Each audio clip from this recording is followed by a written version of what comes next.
Thank you. All right. So today, Work Comp 101, just kind of going to go through the intro of the basics. And then again, if you guys have any questions, please stop me. We could talk about this for hours. So I will be mindful of our time today. All right. So with that, our goal today is to talk about a few different areas, high level, looking at welcome, overview, key terms. Again, this is kind of the stuff that being a professor, I like to outline. Hey, here is what we are going to cover today. It was also in your invite, so I'm sure you guys are well aware of why you are here. So the welcome. So thank you guys for being here. Why you should listen to what I'm talking about today. So I actively study human behavior now. I make it applicable to the work comp space, kind of a more innovative approach. So I will give you the nitty gritty of the technical details, and then I will show you what people are doing to try and move the industry forward. I did work for a W.R. Berkley company for a while. I worked at Continental Western, and I was one of MedCall's clients. We created the Workers Recovery Unit, which took a different approach to workers' compensation, trying to look at psychosocial issues and physiology and using a lot more of the emotional intelligence components than anyone had in the work comp space before. I then went over to a TPA and developed the Work Comp Center of Excellence. And so so I've been on both sides of the insurance carrier side and also the TPA side, really focused on trying to get injured workers to buy into their healing process, which is the workers' empowerment model. And then I have actually been an injured worker 3 times. I've actually called in to MedCall twice. So I have been on both sides of things. I also was the CRO of a company that put MedCall into place. And now I am a professor who studies all this stuff, but still work as chief operating officer at a company called workerscompensation.com. And so here to share all of the knowledge that I have possible with you guys, because this industry is my baby and I absolutely love it. Now with that, I like to do things differently. I like them to be bold and beautiful and awesome. And so when we think of workers' compensation, that is not the way we tend to go with things. And so my goal is to at least give you guys something that is not only tangible, that you can go back and be like, yes, I learned something, but also going to have some fun along the way. I know that workers' compensation and fun don't necessarily go hand in hand, but this is my goal. So the purpose of today and the purpose of our training, I really want to dig into work comp, what we're going to do, kind of give you guys the foundational components of why it exists, what we're doing, language, some of the key words that are important. And again, if I don't cover one and you're like, hey, I do have a question on that, I want you to let me know. I will make sure that you get a copy of these slides. And also there will be like a little handout for you guys. And then we will do a fun quiz where I'm going to try and find a way to give you guys prizes along our way of training with each other, because everybody likes prizes. So we'll try that. So today we're going to define work comp, talk about the process and the benefits that exist that exist in workers' comp. There's a lot of misconception on what workers' compensation actually covers. And this is where, if you've ever seen any of those attorney advertisements, they say their insurance companies are out to get you and we can give you these giant settlements. Work comp is very specific in what it covers. So we will go through that. What's important from a documentation standpoint, like what happens when a claim is filed and what information is needed on that. And then some of the challenges that exist along the way, especially talking about fraud. So please ask questions, just interrupt me. If you want to raise your hand, if you want to type in the chat, if you want to just say, hey, Claire, please ask questions, because this is only going to be as good as you guys are getting it received. So with that, as we come from workers' compensation, I do want to give you guys a little pep talk, because this industry can kind of kick us sometimes when we're down. And so I want to start off with a pep talk to set the tone for this whole training program over these next 8 modules. So with that, I'm going to let Kid President help me. I think we all need a pep talk.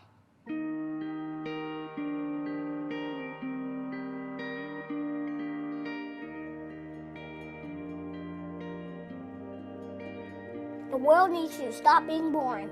Yeah, you. Boring is easy. Everybody can be boring, but you're gooder than that. Life is not a game, people. Life isn't a cereal either. Well, it is a cereal. And if life is a game, aren't we on the same team? I mean, really, right? I'm on your team, be on my team. This is life, people. You got air coming through your nose. You got heartbeat. That means it's time to do something. A poem. 2 roads diverged in the woods, and I took the road less traveled. It hurt, man! really bad. Rocks, thorns, and glass. My parts broke. Wah! Not cool, Robert Frost. But what if there really were two paths? I want to be the one that leads to awesome. It's like that dude Journey said, don't stop believing, unless your dream's stupid. Then you should get a better dream. I think that's how it goes. Get a better dream and keep going. Keep going, and keep going. Will Michael Jordan have quit? Well, he did quit. No, he retired. Yeah, he retired. But before that, in high school, what if he had quit when he didn't make the team? He would have never made Space Jam. And I love Space Jam. What will be your Space Jam? What will you create will make the world awesome? Nothing if you keep sitting there. That's why I'm talking to you today. This is your time. This is my time. It's our time. We can make every day better for each other. If we're all on the same team, let's start acting like it. We got work to do. We can cry about it, or we can dance about it. We were made to be awesome. Let's get out there. I don't know everything. I'm just a kid. But I do know this. It's everybody's duty to give the world a reason to dance. So get to it.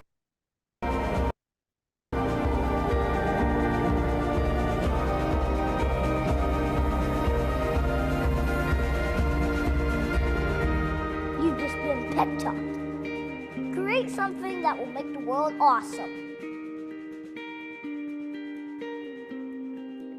Play ball. I think we all. Okay, so a lot of times in this space, it gets really dark and dreary and people are very unhappy. So just some things to kind of set the tone for these next 8 modules. Boring is easy, and that is my goal, is to not do that. This space can get very monotonous and people can get pretty mean. I just want to address that on the front.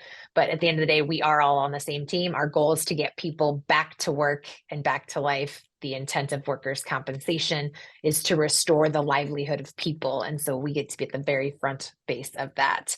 Like, this is where I'm on your team. You got to be on my team too. I can only do with what the information you want to give me is. And so this is where we start looking at, how do we create something awesome? We want it as good of an experience as we can possibly have when we're dealing with injured workers. And so with that, I like to take the road less traveled in this. I think that there is so much that can be gained in this industry, and that we have done a really poor job up to this point, which is kind of true. And then don't stop believing unless your dream is stupid. And I do believe that we can make this a vibrant space where people actually heal and have a good recovery journey, and that we can make every day better for each other. But all right, let's get to the training. So please take what you want, leave what you don't. I'm going to just try and give you as much information that you can use on a regular basis as possible. But also, for any reason you're like, that's not going to work for me, or I don't like that, I totally get it. This is not going to be, you're not going to take every single thing away, but I'm hoping that each of you can take little snippets away that will help your journey. So when we look at what is workers' compensation, so a very vast overview, it's basically a benefit exchange system. So you get hurt at work, we are here to give you lost time when you can't work, and we're going to give you medical treatment to get you back to your job. So it was originally intended to actually cover employers. It was not intended to actually help employees. So there was a lot that went on in the beginning of the creation of workers' compensation, but basically employers were getting sued, and this was in the late 1800s, early 1900s, and we had to figure out a different way to protect employers, as well as realize that people still needed some benefits to be able to get themselves back to work and back to life at that point. So they created workers' compensation, and there tends to be 2 main benefits that we will dive into a little bit more. But you get medical treatment, and you get you get benefits for losing time from work. This is important because when there are preconceived notions that exist in work comp, where people are like, oh, we get all these big settlements and we get all of this, it has to be related to medical treatment, or it has to be related to wage replacement. Those are the benefits that exist, in addition to death benefits if somebody would pass away. But this is where people think that they need to be made whole. Like, for example, I told you I've been injured 3 times. I used to be an avid runner, marathon runner, and I've had a hip surgery and a knee surgery that were both under work comp. It was never work comp's benefit exchange system to, or any of its responsibility to get me back to running get me back to running marathons. What they were intended to do was to make sure I could go back to work. So I had my hip surgery, I got back to work. Doctor places me at MMI. It's not about the lifestyle you had before. It is more about, can you get back to the job that you were injured when you were doing it? So that is a very common misconception that people don't talk about. People, like, we talk about getting people back to work and back to their life, and that's very true. Getting people back into the work environment, we want them to go on with their life. It might not look the same. So it's a preconceived notion that exists that we are not very good at talking about on the front end. So some key terms, I know vocabulary is going to be very important here, and what it means in our industry might not be the same in somebody else's industry.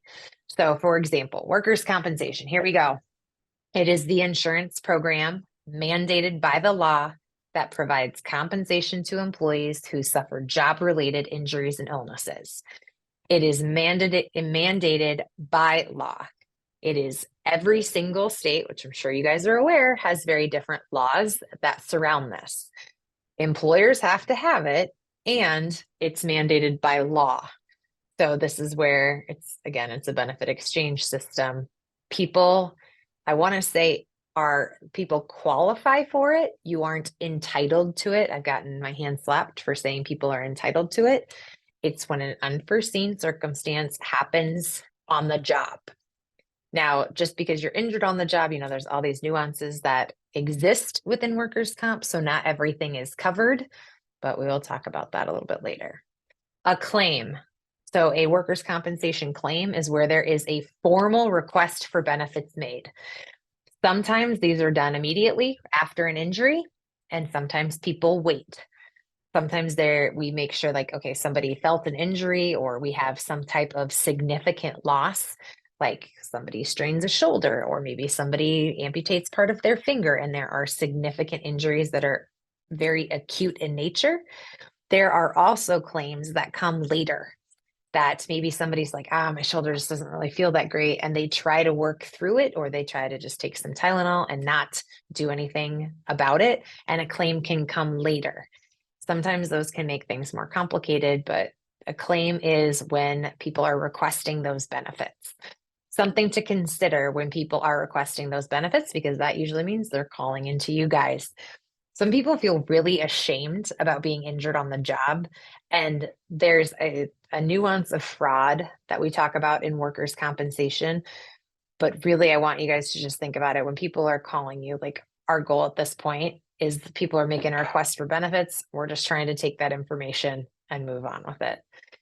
So there is coverage and compensability that both exist in workers' compensation. Coverage is making sure that it is covered under workers' compensation. So there are injuries and illnesses and occupational hazards that are covered, and then there are things that are not covered. An example of something that would not be covered would be if I fall out of my chair. There is no increased risk of me doing that at work versus at home. But the caveat in a lot of these little nuances with things like that are, if I hit my head on the way down, the injury to my head is covered.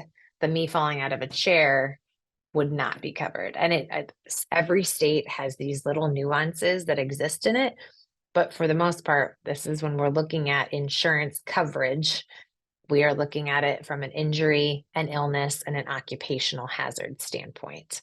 And again, you guys should not have to do anything with that, but benefits that exist in this system. So again, I kind of touched on this a little bit. The benefits that exist within this system are very different than what people's perception is. So when we look at the assistance that comes in with these benefits, we've got medical care. Okay, obviously, if you've had a physical injury, and I say physical injury, then benefits are going to be deployed to that. Like, we're going to get you treatment, we're going to get you to the doctor's office. Sometimes there are mental injuries that come as a result, and different states are going to look at that whole difference as well. So if for the most part, we're talking about physical injury. Not every state accepts mental injuries, and not every state accepts any type of trauma as the result of an injury. For example, in December, there was a hospital in Hawaii where a patient murdered a nurse, and 4 staff witnessed this event. And the workers' compensation system for Hawaii denied the 4 observers because they did not have a physical injury. So there are gaps that exist in this system, but again, they're regulated at high legislative rates. And this is where I'm just trying to give you the information of the way it is versus what it should be. But there are significant gaps that exist within these, especially on a state-by-state basis. Some states do recognize mental injuries as an injury, but it is very few and far between. And most times there has to be a physical component to it if it is even recognized at all. And that is just the current landscape of workers' compensation as of this point. There are people trying to lobby to make changes, but I'll just leave it there for now. There's also disability payments, and we'll talk more specifically about what those are. If people are off work, if they are off work just partial hours, what does that look like? And then there are also rehabilitation services that are available. Those fall under those lost time wages. Those are called rehabilitation services, such as vocational treatment. And this is in case somebody's injured and they can't get back to their job. What else is out there? Can we train them? Can we try and help them with their resume? Do we prepare them for interviews? And those also fall under those lost time benefits. They are just under the vocational rehabilitation services that lie within there. And then, of course, if somebody passes away at work and it is found compensable or work related, there are death benefits that are available, and that includes, but is not limited to, paying up to a specific amount for the funeral. And then if there is a dependent, such as a child or maybe a spouse that is surviving, they would be qualified for some benefits that surround that as well. Are there any questions up to this point? As far as the mental coverage, is it accurate to say it's only recognized in California and Connecticut at this time? I will need to double check specifically which states are acknowledging it. It's very few though. Like I think there may be like 2 more states. It's very few and far between.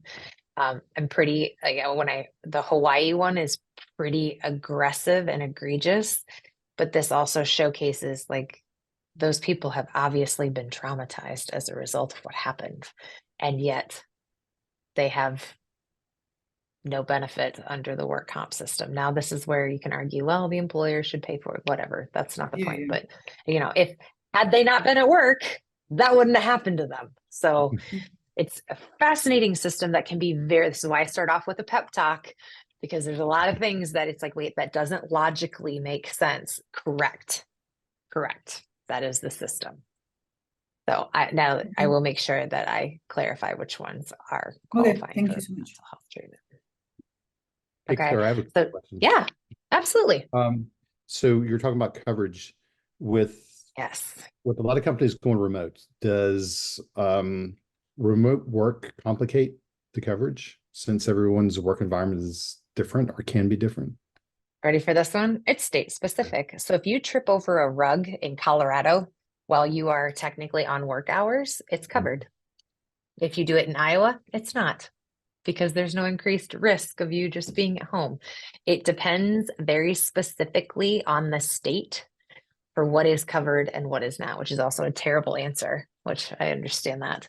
But it's very interesting. So I had a claim one day where there was a woman and she had been walking, like she worked remotely, and this was before COVID, but she worked remotely and was walking from upstairs to downstairs and just tripped on a rug going into her kitchen. And it was found to be compensable because her employer allowed her to work from home, and for her to go get water or to get something to eat out of her kitchen would be no different than walking to a break room. And in Colorado, that is deemed compensable. So there's a difference so coverage is making sure that there is insurance for it. Compensability is whether it's accepted or not. And so this is where when we talk about coverage in the workers' compensation landscape, it is there insurance there to provide for it? And every state minus Wyoming is a monopolistic state, Ohio is a monopolistic state, West Virginia just only changed in 2008, and Washington.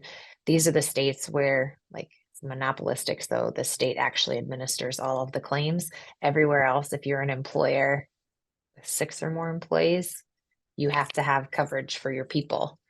So this is where we start looking at that, like, is it available? And so when coverage is coming into question, this is the policy valid?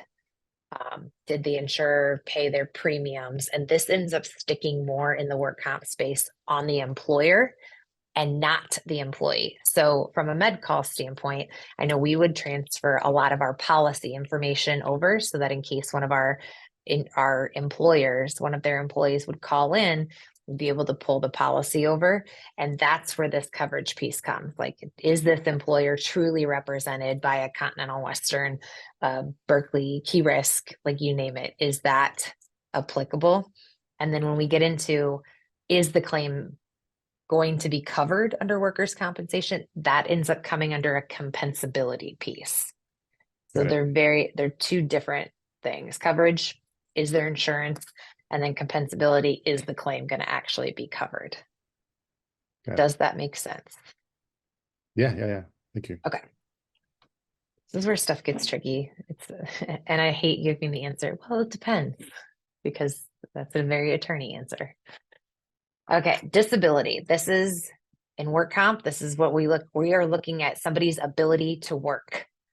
So disability fully is there like an impairment to the body at this point? We are specifically looking at what is this person's status for work? So this is where we look at, is it temporary disability or is it permanent disability? So temporary, meaning that we are still trying to get this person to the greatest progression that they can be at, or permanent, where this is now a lifetime. So I'll use my running example. So was a runner, and after my last knee surgery, my permanent restriction is that I can no longer run more than a 3-mile distance. So sometimes these things will become permanent. Now that is also not work related. So if I wanted to try and get myself better than, since it's not a work, like I could still do my job at work, any further treatment to try and get myself to be back to being a runner is not covered under work comp. That ends up being a personal issue. Then we look at partial disability and total disability, and that is the benefits that exist that accompany the disability portion. And we have beautiful medical examinations and evaluations. This is where we're trying to figure out what's going on with this person. So some states allow us to direct medical coverage or medical evaluation where you're going to go. Other states do not, but there's always the ability to soft channel because some people don't know what they don't know.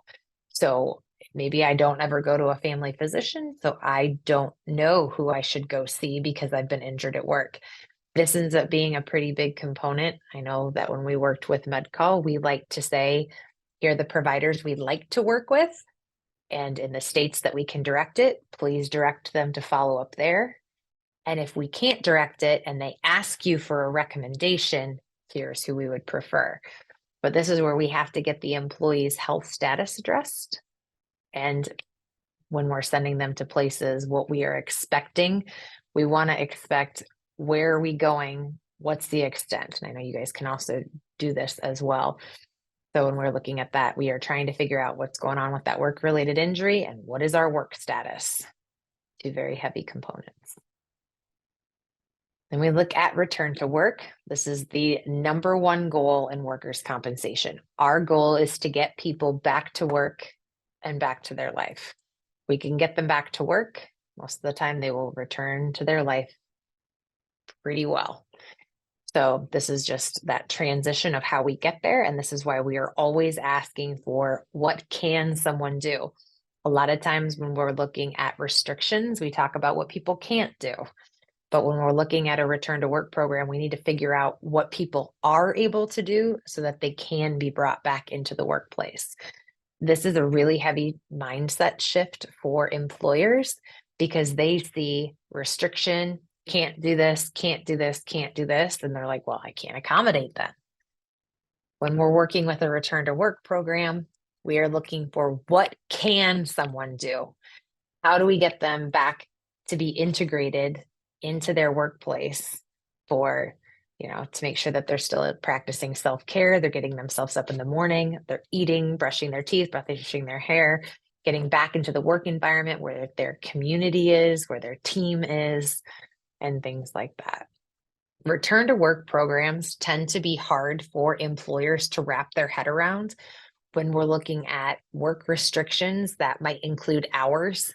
So if people can only work 4 hours a day or 4 hours 3 times a week, this ends up making it harder for employers to deal with because they're trying to meet the needs and the demands that exist within their workforce, as well as try to accommodate this.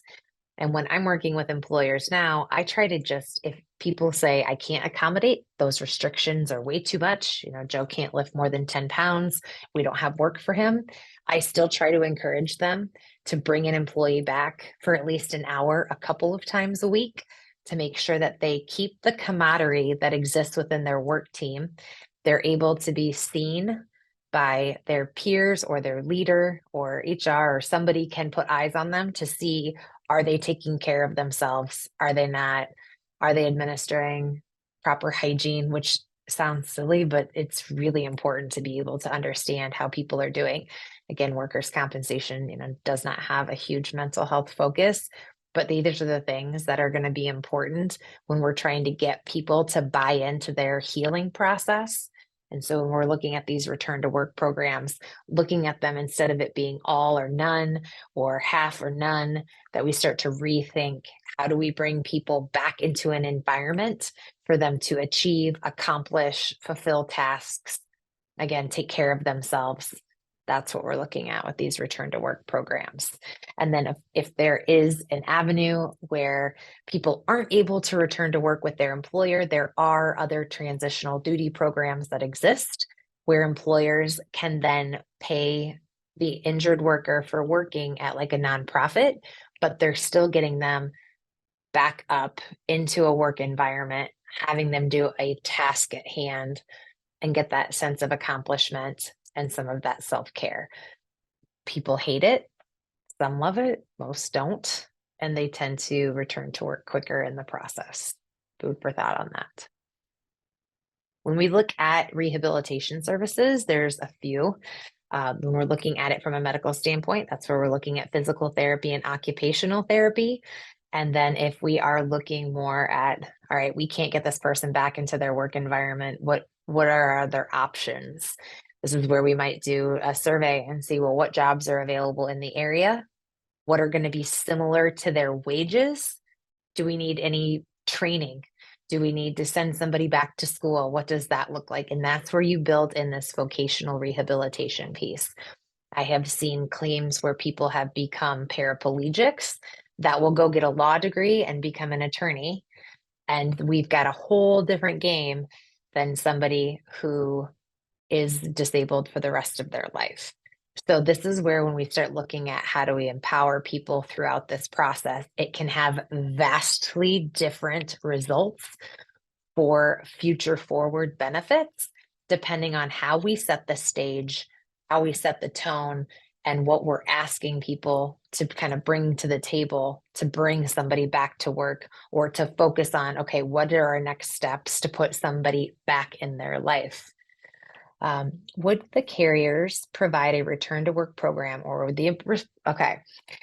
carriers should help with return to work programs because it's going to be cost beneficial to everyone involved.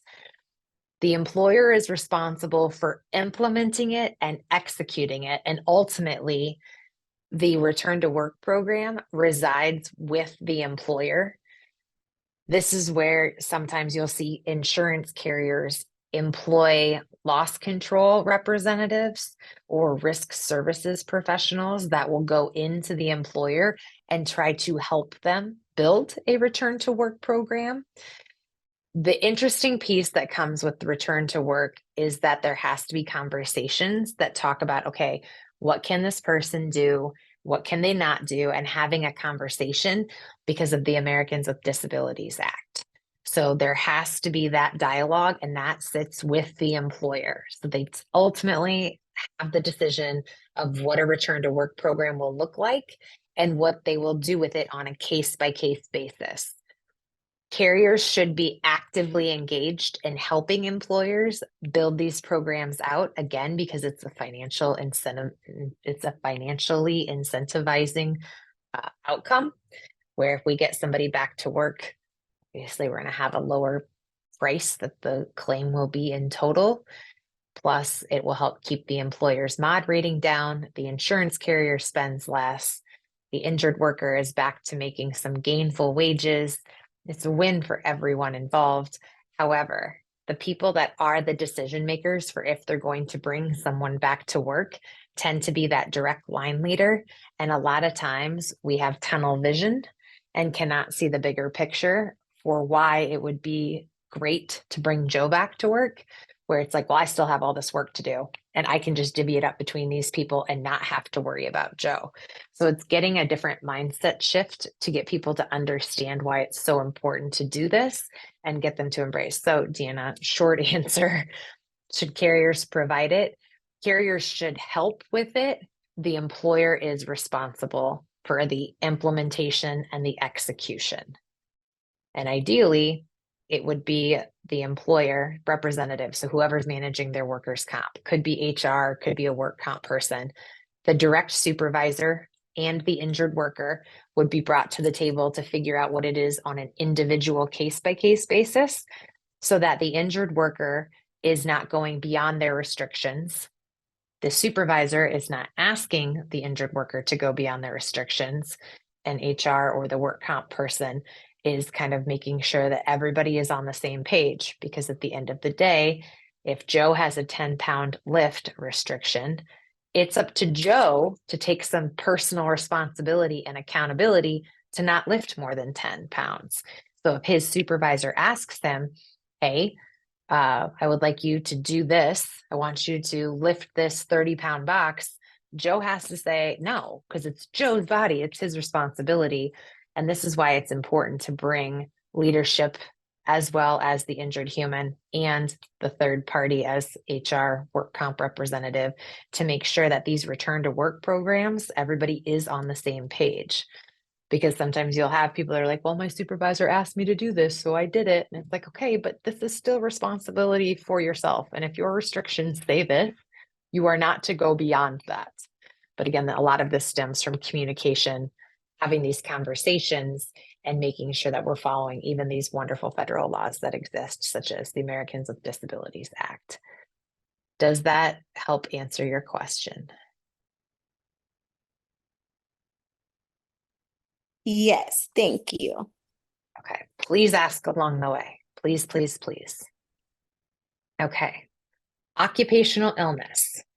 So this is different than the acute injury that we see sometimes with a shoulder or a finger amputation, but this is the disease or a condition that primarily is caused by exposure to the risk factors from a work environment. Think asbestos, think black lung from people working in coal mines, some things like that. COVID has been an interesting beast, and again, ends up being very case by case, really specific to states, and then very specific on a case by case basis. The insurance company that I worked for at that time decided that they were not going to accept any COVID claims, period. So this is where we've seen a lot more strategy versus we've seen, I guess, taking care of people. It's been interesting because somebody's checkbook was going to end up paying for these claims, especially those that were frontline workers, which is why you saw a lot of legislation get passed for frontline workers. But that's what we're thinking of for occupational illness versus like an acute injury. First report of injury. I think this is where we love MedCall because we ask you guys to get a lot of this information for us.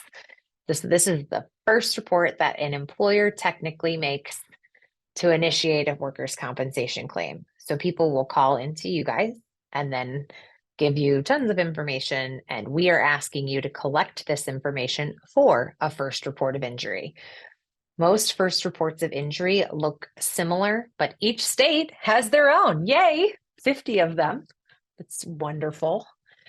But this information is usually reported to the state. It also goes to the insurance carrier or the third-party administrator or the captive group, whoever is handling the claims. Some employers are also self-insured, so they might just take care of it themselves.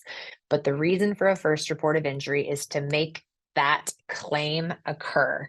And this gets filed with the state in which this claim has occurred. Usually pretty easy to figure out what state. Sometimes it's not.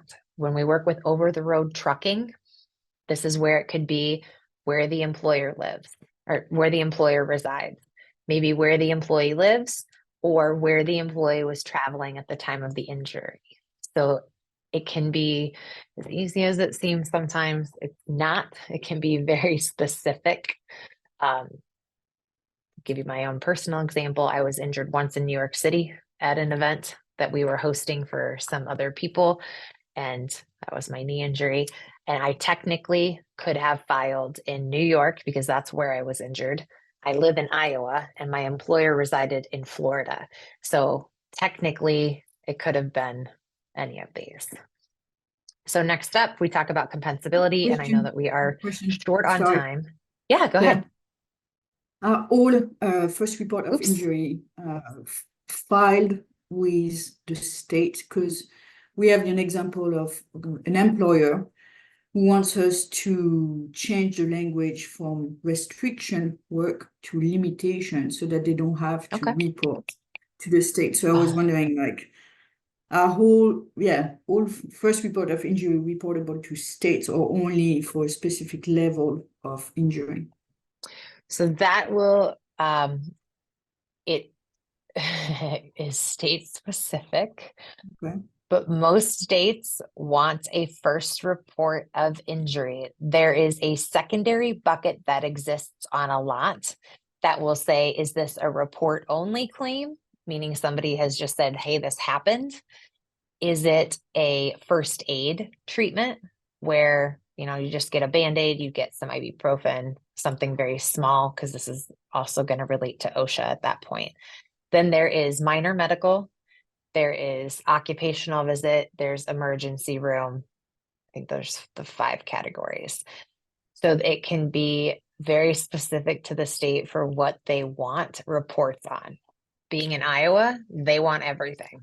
If somebody gets injured at work, they want a report of it because they will cross-reference it then with OSHA, with other insurance carriers to make sure this reporting is done. Now, is there a lot of follow-through on this? Ideally, we would be following through from a state standpoint, but I think you guys probably have learned how governments run, state and federal, so not as easy as we would think. Interesting on the restrictions versus limitations, and if that's enough legally, that sounds like something I would probably want to run by an attorney. I feel like that's a little unethical, but I'm happy to talk more about that with you at any point. Okay, yeah, let's talk about that. Thank you. Yeah, you got it. So this is, I'm going to try and just get through our vocab today so we're all at the same page, and then we will dive into more of the intricacies as we go. Also, please keep asking questions. So we talked about coverage. This is that compensability piece. So coverage is there a policy that exists for someone to actually have a work comp claim? Compensability is if it's work related or not. So for a claim to be deemed workers' compensation, it has to arise out of or in the course and scope of employment. So this is not only like if I'm a janitor and I'm outside mopping a hallway and I end up hurting my knee or my shoulder or something as a result of that, I am mopping, doing my duties as a janitor in the building that I reside, which would make that an easily compensable claim. Where things get wonky is if people are traveling or if they're being asked to do something outside of their normal job duties. This gets just horrific, which is why we ask employers to have up-to-date job descriptions to be like, okay, well, why was somebody doing that job? That is not within their scope of employment. And so there's a lot that can go into this, but this is where we try to get employers out of this, because it's up to the employer to make sure they have coverage. It's up to the claims team to determine compensability. And this is a big deal because employers need to not be the bad guy if it's going to get denied, because really it's going to go under one of two buckets when it comes to insurance. You are going to have people who are either going to go under personal health insurance, or it's going to fall under workers' compensation. It just depends which avenue is the employer going to pay. Now, some people don't have health insurance, and that's a whole nother subset of people. But for the most part, people are going to qualify to have personal health or work comp. So where's it going to fall? And then again, if they don't have health insurance, that ends up being a whole nother thing that the claims team can then figure out how to handle. But this is where the claims adjudication process determines, is this injury or illness arising out of the course and scope of this person's employment? And that's where the claims team has to dig in. Is it a pre-existing medical condition? Was it aggravated by the work? And they have to dig into that investigation component when things are not super clear cut. But again, I separate that from the employer, because the employer doesn't technically make those decisions. Their job is to have the coverage. The claims team has to decide, did this happen? Now, don't get me wrong, employers always have an opinion, on the people. They always have an opinion on what happened. But at the end of the day, doesn't matter. Nobody cares. I don't care about your opinion on this, because the claims team has to take the factual information that has been collected. What was said on the first report? What did people report to MedCall? What other medical treatment are we aware of? And then they have to use logic and deductive reasoning and decision-making skills and critical thinking skills to determine, does this sound right or not? Sometimes these can be very easy decisions. Other times they cannot. An independent medical examination. This can be conducted by a medical professional that's not involved in the patient's care. This is where you're getting a third-party opinion. Both sides can get it in workers' compensation, but this is where we need an objective opinion from somebody that's not involved. For the medical treatment, that an injured worker gets to go pick who they see. Maybe they go to see their family physician that's been their best friend for 20 years. Sometimes the insurance company will want an independent exam because they don't necessarily trust the physician that they've gone to, or maybe there's just something crazy that's out of this world that something's been recommended. So for example, I'll give you mine. When I had knee surgery, my surgeon wanted to do a cartilage replacement surgery, and that is not technically something that is usually seen in workers' compensation. So the insurance company sent me to an independent medical exam to say, is this surgery really necessary for the knee injury that she sustained? So you can see this happen in a plethora of ways, but really we just want a third party to render an opinion. There are good and there are bad doctors that get reputations in this space. This has also been, commoditized and monetized, where there are third-party vendors that all they do are IMEs. That's it. All they do. So they review medical records and render opinions.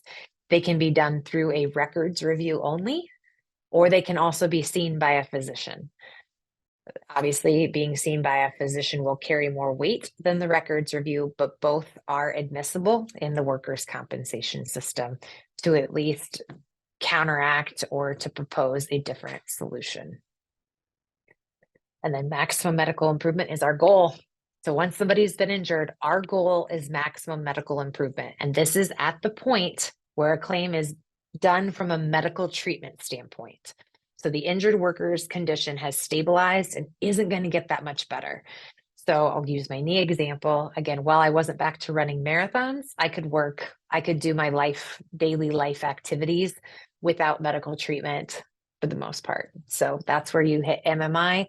Your body's as good as it can get at this point.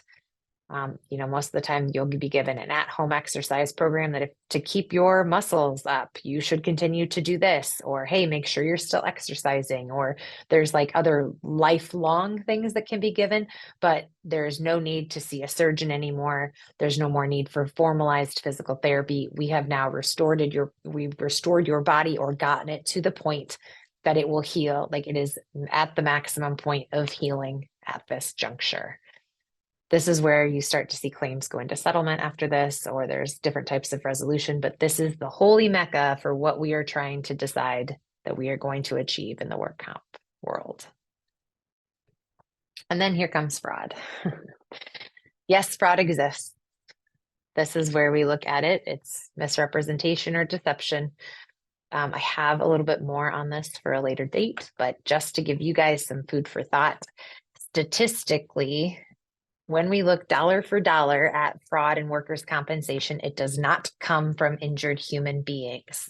So people that are going to call into you and report a fraudulent claim that happened, it's like 1 to 2% of all workers' compensation claims. The bigger piece of fraud will not be felt, or you guys will see very much of. It comes later and is usually a result of something else. We tend to see 30 to 35% of claims have some component of soft fraud, which can be any type of misrepresentation, getting extra mileage, more medications, more physical therapy, not healing as quickly. I will tend to argue, if we want to take this from a biopsychosocial standpoint, something has happened along the recovery journey to break trust, which is why you start to see this, whether somebody's payment was missed, which could have caused increased stress, which causes inflammation in the body, which causes them not to heal as quickly. Now, also, sometimes people are just out to get the system because they are frustrated by what's happened. Again, there's usually a reason for it: an unreturned phone call, mileage not being paid, a prescription being declined. There's a lot that goes into this. And our industry likes to just say, people are fraud, they're filing fake claims, and Joe's out there mowing lawns on the weekend, but says he has a shoulder injury. Okay, I'm not saying that stuff doesn't exist. I'm just going to tell you that statistically, it's 1 to 2%. And those cases are very few and far between when you look at workers' compensation as a whole. 80% of claims don't have any issues. It's about 15% that have something wonky with them. 1 to 2 are that hard fraud. And then about 3% are those catastrophic. Oh my goodness, let's deploy tons of resources to them. But it's an interesting perspective shift because people don't want to consider that, but we are wired as humans with a negativity bias. And so since workers' compensation does not have that bright, glorious sunshine component to it, people tend to approach this in a very negative construct. So when someone's injured and they're calling into MedCall, you guys are going to get the blah. And then if you talk to the employer, they might say, well, Joe was a terrible employee anyway. Well, I don't care. Joe's been injured. Like, this is what we have to do now. And this is where you start to see a lot of struggle that exists within the work comp space. I do want to cover a couple carrier things, and I know we're over time, so I want to give you guys your time back, but I do want to clarify just a couple of things. An insurance carrier. Okay, these are the people that provide the insurance. So these are the people that are going to pay when there is coverage. So they assume the risk. The insurance carrier is the dollar for dollar, here you go. So employers pay a set amount of money based on payroll and job classification codes to a carrier where they write their insurance on paper. And then the insurance carrier will either pay whatever the amount is for a work comp claim or up to a threshold for that policy holder. So they are then responsible for administering the benefits, and they assume the financial risk with that. The difference between that and a third-party administrator is the third-party administrator is still going to do the claims adjudication, but they bill it back to the employer. So the employer is paying the dollar for dollar, where an insurance carrier is assuming the risk on that side. So this is a big difference of who's paying it. Claims adjudication process goes exactly the same way, but it depends, where does the financial bucket sit when we're looking at a carrier versus a third-party administrator? There is also captive that ends up pooling funds, kind of like a risk pool, but they are owned by the risk of its owners. And so while it will still appear like it's a TPA and it's still going to look like a claims adjudication process that is normal, the funding of this is pooled together by other employers. And so they are paying for each other's risks. So insurance company can have the risks. TPA is going to pass it on. And a captive is employers paying for each other's risks from the basic standpoint. And I want to decipher between that, because then there's also the broker, and an insurance broker is the intermediary. They're trying to make all the things work between the parties. So they sit either in between an insurance carrier or a TPA or a captive. They are that intermediary between the employer. You don't have to have one, but they tend to exist to try and help facilitate the process and streamline communication channels. So I wanted to break those down because I know you guys get to deal with a lot of those people, and understanding who is who along this process can be really helpful and beneficial. So I will stop there. And I know it's almost 11. I'm so sorry. I told you I could talk about this forever. I do want you guys to have that sheet. There's one more that I'm going to drop and drag into the chat, which I found kind of helpful. But just so you know, like, who's involved in what. I know this is really, really, really convoluted in this space. So I have a little diagram to share with you that shows the injured worker is at the center. And then we start looking at the insured or the employer, and we look at the insurer, claims partners, and medical and legislation. And so we can pick back up there next week, or sorry, in 2 weeks. But are there any other questions I can answer at this point?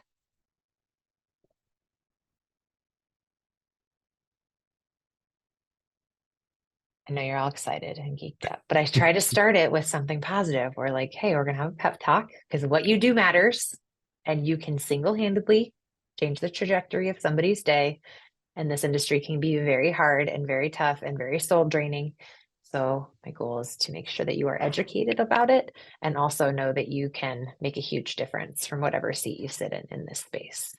Hey, Claire, are there any other resources that we could look at that might help us along this education? Yes, so there is a resource. If you go to workerscompensation.com, this group you can sign up for. Okay, so this is where I am their COO, but it is the only place that I have found that has just a repository of information. You can sign up for state-specific alerts for free, and it always has up to date. Here's what's going on with rules. Here's what's going on with regulations. They also do have a subscription service that shows all 50 states. That is just an easy reference guide. So if you ever have a question on something, you just type it into the search function and it can tell you disfigurement. So let's say you get your face burned in one state. What is the rule for Kansas versus Iowa versus Nebraska versus Idaho? What does that look like?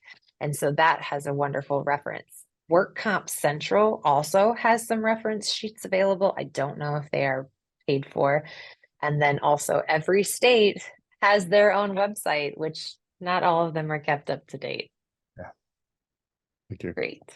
But if there are specific things that you want me to pull for you and put together a couple of cheat sheets, I'm happy to do that. So appreciate that. You guys let me know what you see. So that's the other piece of this. If there are things that come across your desk that you're like, hey, I have a question on that, let me know. Because again, I want you guys to leave this being as well-versed as possible. And so I'm happy to put together, like, what are the differences in these states? Happy to pull that. So you can do that. That's great. Thank you.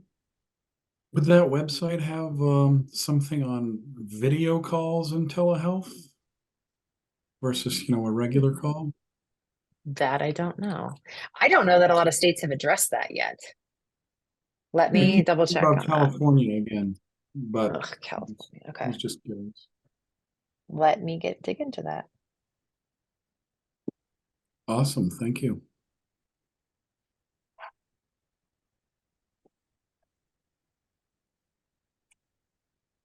Anybody else? Deanna, you had a great question earlier. Anything else from you? I was thinking that maybe next time we can discuss more on TPAs because I feel like I Yeah. still don't necessarily understand that. Like I know You Taryn got and it. I had a conversation last week about like TPAs and how they would come into play. Yeah, I'll actually talk about how they're funded too, because they don't actually make money on the claims, like actually adjudicating the claims. They make money on a ton of the ancillary stuff, which would probably be very beneficial for you guys to be aware of. Okay, Like thank the you. average dollar amount I think that a TPA makes per claim, if it's lost time, it's like $1,200. And if it's a medical only, it's 600. And so if you think about like for what they pay for an adjuster, what they pay to do all of this, yeah, we can dig into that a little bit more so you've got a more robust understanding of how that works. Okay, great. Thank you.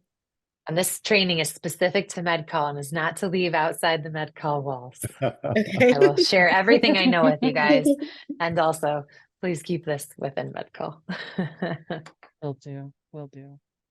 Thank you. But yeah, we can talk through Thank all you, of this. Claire. This is helpful. Got Thank you it. so much, Claire. Good. Thank you so much. If you guys think of other questions or things that you want to dig in, we had an outline, but it's going to be what is going to be most beneficial for your day to day. So please let me know what that looks like. So happy, we'll look at video and regular calls, the mental health states, and TPAs really digging into how they make money, what they do, who owns them, etc. How many claims they usually have their people handle versus an insurance company and why. That'll be good. We can go into all of that. Great. Sounds good. Awesome. Thank you so Okay. much. Thank you guys for staying late. I'm so sorry. I will send you a copy of this video too. And let me know what else you guys need in the meantime. And if you have questions along the way, please reach out. Perfect. Thank Will do. you. Thank Thank you. Thank you guys.